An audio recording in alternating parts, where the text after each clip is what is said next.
Oke men, selamat datang kembali di Anorka. Bagaimana kabar kalian? Semoga kalian sehat selalu dan selalu berada di dalam lindungannya. Malam ini saya mendapatkan sebuah cerita yang sangat menarik untuk kita bahas dari seorang narasumber. Jadi persiapkan diri kalian dan kita masuk ke dalam ceritanya.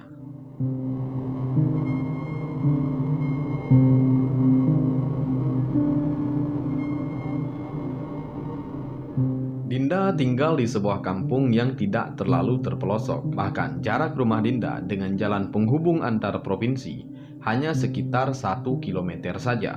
Tapi suasana perkampungan pada tahun 1995 tentunya sangat berbeda dengan perkampungan pada zaman sekarang. Di tahun itu, di kampung Dinda masih belum memiliki listrik. Jadi, jikalau mereka beraktivitas di malam hari, mereka hanya menggunakan lilin dan senter saja.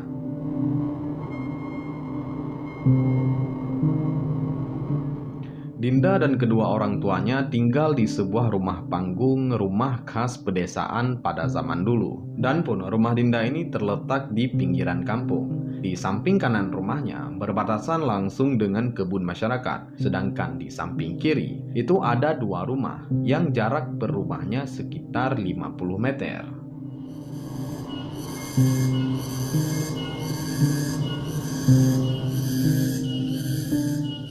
Di depan rumah Dinda ada sebuah jalan setapak, dan di seberang jalan itu ada sebuah kebun milik keluarganya Dinda, yang luas kebun itu sekitar 2 hektar.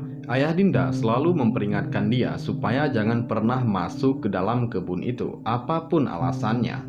Dinda pun cukup penasaran ketika dia sudah diperingatkan seperti itu, walaupun dari hasil amatannya, kebun itu memang agak sedikit berbeda dari kebun pada umumnya. Di dalam kebun itu masih sangat banyak pohon besar yang menjulang tinggi. Dedaunannya pun cukup rimbun. Bahkan saat siang hari pun, matahari yang masuk sangat sulit untuk menyentuh tanah. Di dalam kebun itu juga ada beberapa makam tua yang berjejer rapi. Jikalau kita lihat dari ukuran batu nisannya, mungkin usia dari kuburan ini sudah ratusan tahun. Dan posisi makam ini berada sekitar 50 meter dari arah pintu masuk ke dalam kebun ini. Hari terus berlalu dan bulan pun terus berganti. Dinda dan keluarganya melewati hari-harinya seperti biasa. Sampai tibalah di saat Dinda berusia 18 tahun. Di umur inilah Dinda mengalami sebuah kejadian yang cukup menarik. Bahkan Dinda cukup ingat dengan kejadian ini karena apa yang dia lihat di dalam kebun itu benar-benar nyata.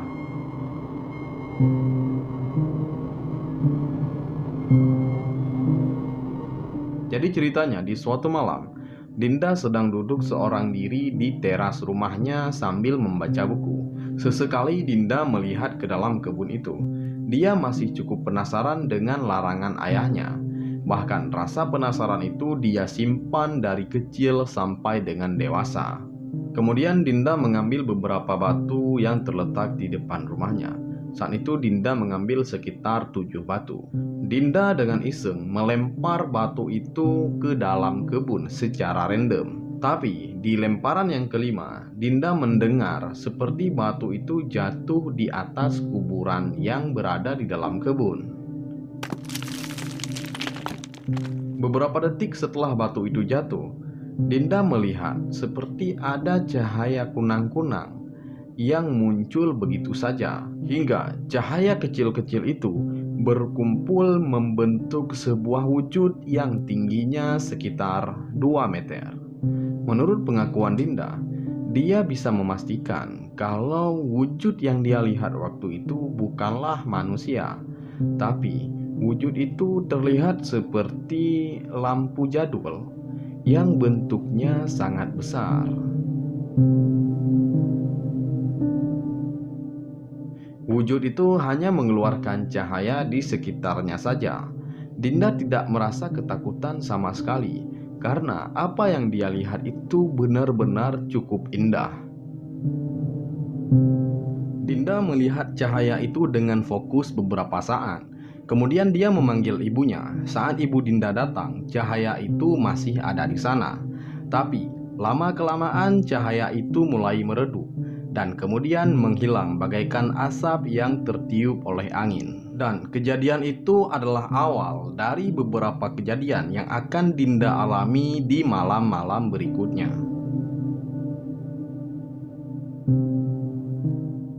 4 malam kemudian, Dinda mengalami kejadian aneh lagi. Jadi ceritanya di malam itu Dinda sedang pulang mengaji bersama ayahnya. Saat hendak masuk ke dalam rumah, Dinda menoleh ke arah kebun itu. Di dalam kebun itu dia lihat seperti ada cahaya api yang dipegang oleh seseorang. Saat Dinda melihat ke arah cahaya api itu dengan seksama, ternyata benar ada seorang pria bertelanjang dada sedang memegang obor, dan pria itu menatap lurus ke arah rumahnya Dinda. Jarak pria itu sekitar 20 meter dari pintu masuk ke dalam kebun. Karena merasa takut, akhirnya Dinda lari masuk ke dalam rumah.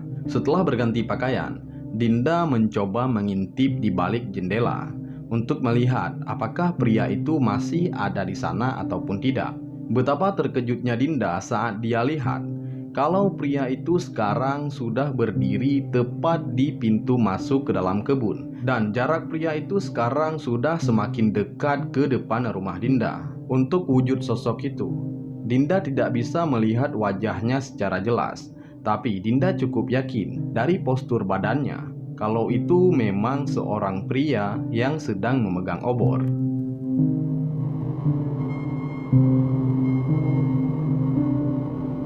Dinda sempat mencoba berpikir secara rasional tentang pria yang ada di dalam kebun itu. Tapi dalam hati kecilnya dia juga merasa kalau itu bukan manusia. Karena ngapain juga ada seorang pria yang memegang obor di dalam kebun dan menatap lurus ke rumah Dinda. Karena merasa cukup ketakutan melihat hal aneh seperti itu, akhirnya Dinda segera kabur ke kamarnya. Kemudian dia mencoba untuk tidur. Besok paginya Dinda mulai memikirkan tentang 2 kejadian aneh yang sudah Dinda alami semenjak dia melemparkan batu ke dalam kebun itu. Dinda berpikir mungkin penghuni yang ada di dalam kebun itu mulai marah kepada Dinda. Setelah mengalami 2 kejadian itu, Dinda tidak berani bercerita kepada siapapun, apalagi ke ayahnya. Pastinya jikalau Dinda bercerita ke ayahnya tentang apa yang dia alami dan tentang dia melemparkan batu ke dalam kebun, pastinya ayahnya akan marah besar. 2 malam berselang setelah Dinda dinampakkan pria yang memegang obor di dalam kebun, akhirnya Dinda diperlihatkan sebuah penampakan yang paling menyeramkan. Di malam itu Dinda terbangun sekitar jam 2 pagi. Dia mendengar seperti ada sekerumunan orang yang sedang berbicara dan juga tertawa. Di sela-sela gumaman suara itu, dia mendengar juga seperti ada orang yang menangis. Jarak suara itu terdengar cukup jauh, tapi lama-kelamaan suara itu seakan semakin mendekat ke depan rumah Dinda. Suara yang terdengar dari jauh tadi seperti suara orang tertawa, berbicara, menangis, lama-kelamaan saat mendekat ke depan rumah Dinda berubah menjadi suara gumaman zikir. Karena merasa penasaran, akhirnya Dinda beranjak dari tempat tidurnya dan berjalan ke pintu depan. Kemudian Dinda mengintip di balik jendela. Dinda melihat tepat di jalan setapak di depan rumahnya ada segerombolan orang sedang menandu jenazah. Karena kondisi malam itu cahaya bulannya terang, Dinda bisa melihat dengan jelas beberapa lelaki yang menandu keranda itu bertelanjang dada, dan sebagian dari mereka tidak memiliki kepala.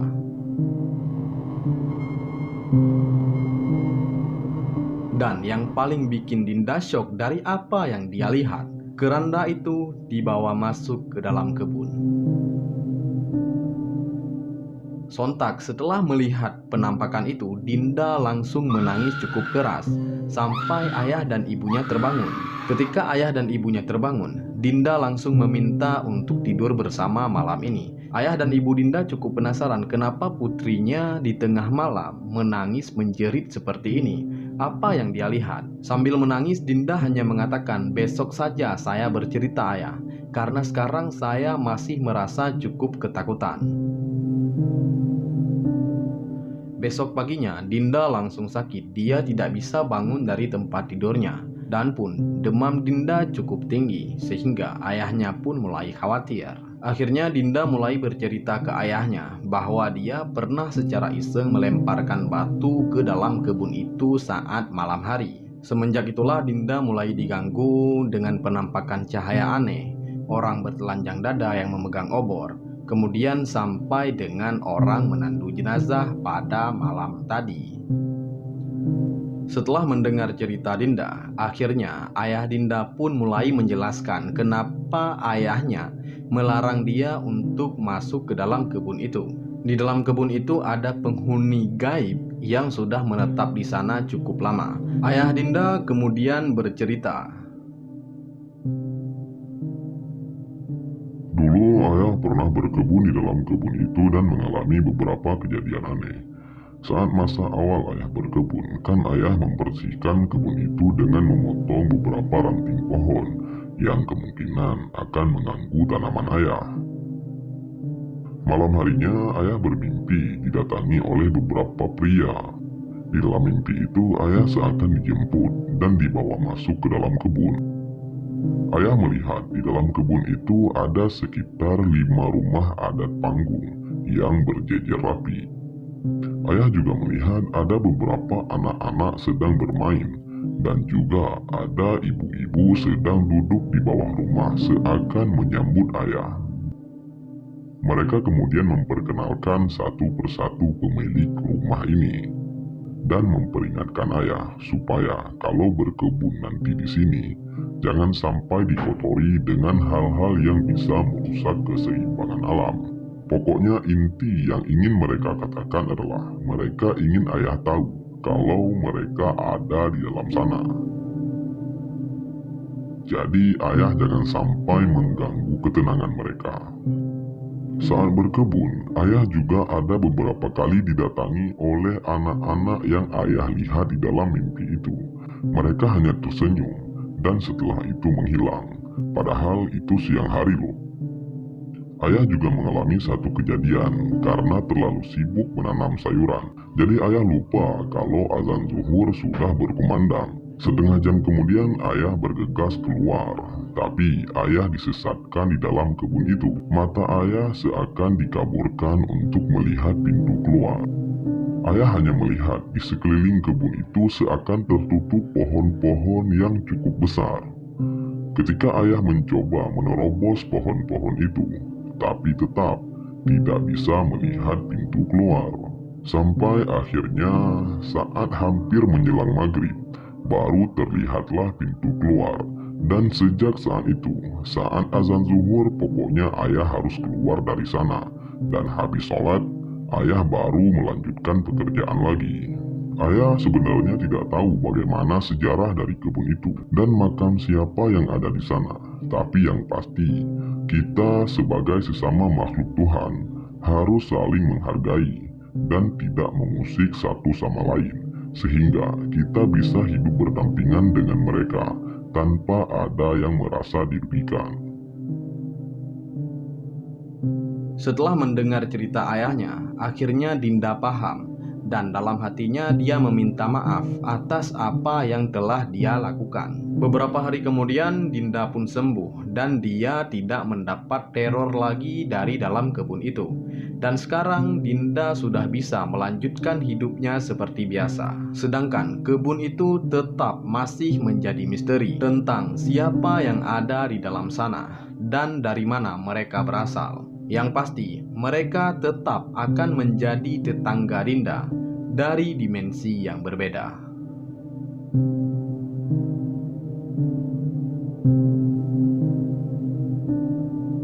Oke men, mungkin cukup sekian untuk video kita pada malam ini. Sampai jumpa di lain kesempatan. Selamat malam.